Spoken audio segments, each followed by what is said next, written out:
Bismillahirrahmanirrahim. Assalamualaikum warahmatullahi wabarakatuh. Alhamdulillah. Alhamdulillahi rabbil alamin. Asyhadu an la ilaha illallah wa asyhadu anna Muhammadar Rasulullah.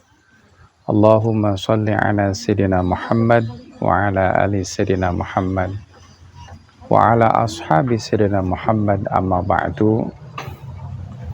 Para pemirsa dimanapun berada, mari kita panjatkan puji syukur kepada Allah Subhanahu wa Ta'ala. Sampai detik ini kita masih diberi kesempatan untuk hidup di alam dunia ini, dan memang sudah menjadi tugas kita untuk beribadah kepada Allah Subhanahu wa Ta'ala. Di dalam Al-Quran Allah menyeru, ya ayyuhan nas u'budu, wahai manusia, u'budu, sembahlah, u'budu rabbakum, sembahlah Tuhanmu. Nah, ini perintah secara umum agar kita ini menyembah kepada Allah Subhanahu wa Ta'ala sebagaimana orang-orang yang terdahulu. Jadi ada kemiripan perintah antara perintah menyembah dengan perintah puasa. Diingatkan. Ada kalimat kama di situ. Pemirsa yang dirahmati Allah Subhanahu wa Ta'ala, kita saat ini di dalam bulan Ramadan.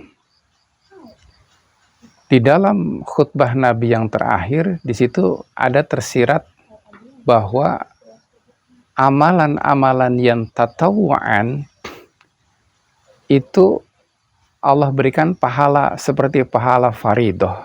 Bahkan yang faridoh itu sab'aina faridoh, dilipat gandakan menjadi lebih banyak lagi. Nah, kalau kita cermati, bukan hanya amalan-amalan yang wajib, amalan yang sunnah pun.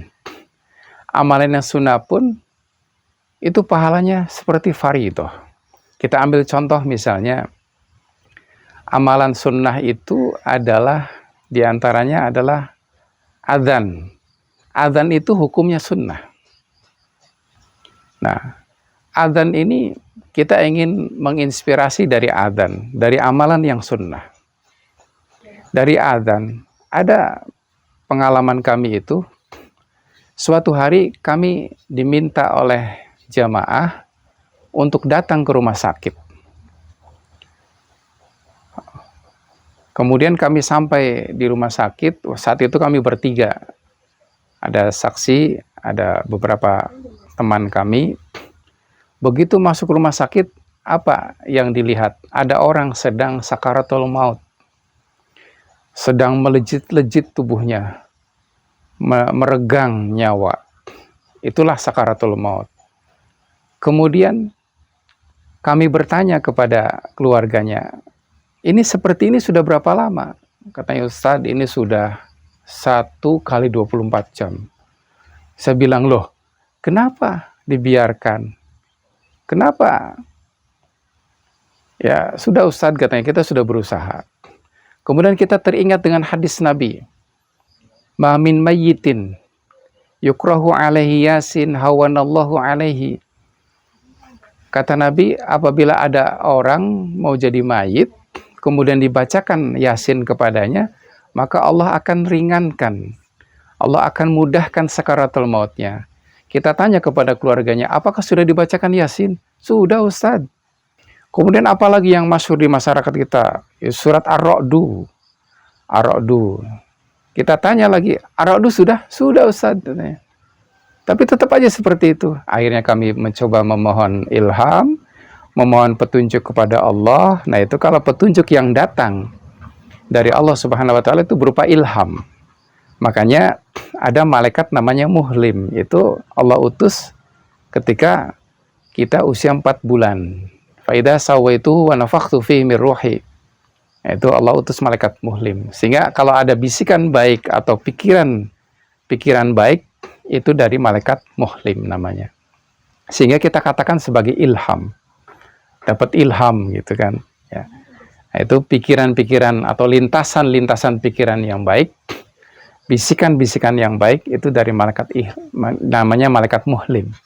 Nah, kemudian kami mendapatkan ilham. Apa ilhamnya? Diadzani dan diqomati. Nah, ini kan amalan sunnah.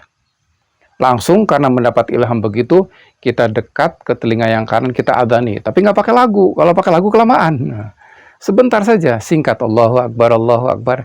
Begitu selesai adzan, itu menggeleparnya berhenti.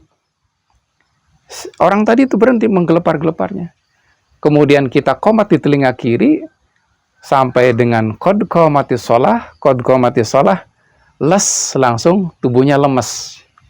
Nah, di sini kami dapat pengalaman bahwa ternyata amalan yang sunnah berupa adzan itu, adzan bukan hanya pertanda masuknya waktu sholat, qomat bukan hanya pertanda akan dimulainya sholat jamaah, sampai orang lahiran diadzani, orang masuk liang kubur juga diadzani, mau menikah, para remaja nih mau menikah, nanti kalau ini diadzani.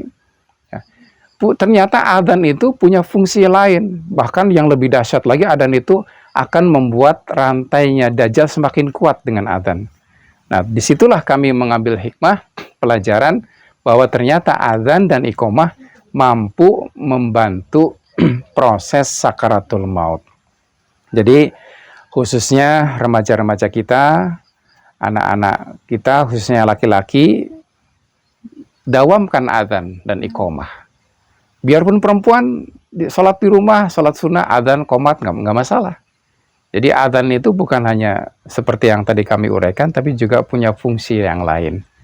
Nah, ibarat senjata, ibarat pisau, ibarat golok, itu tajam kalau diasah. Begitupun amalan.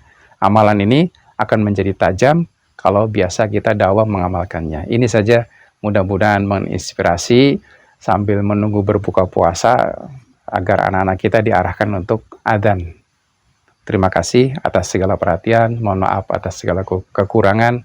Billahi hidayah wa taufiq, billahi taufiq wal hidayah. Assalamualaikum warahmatullahi wabarakatuh.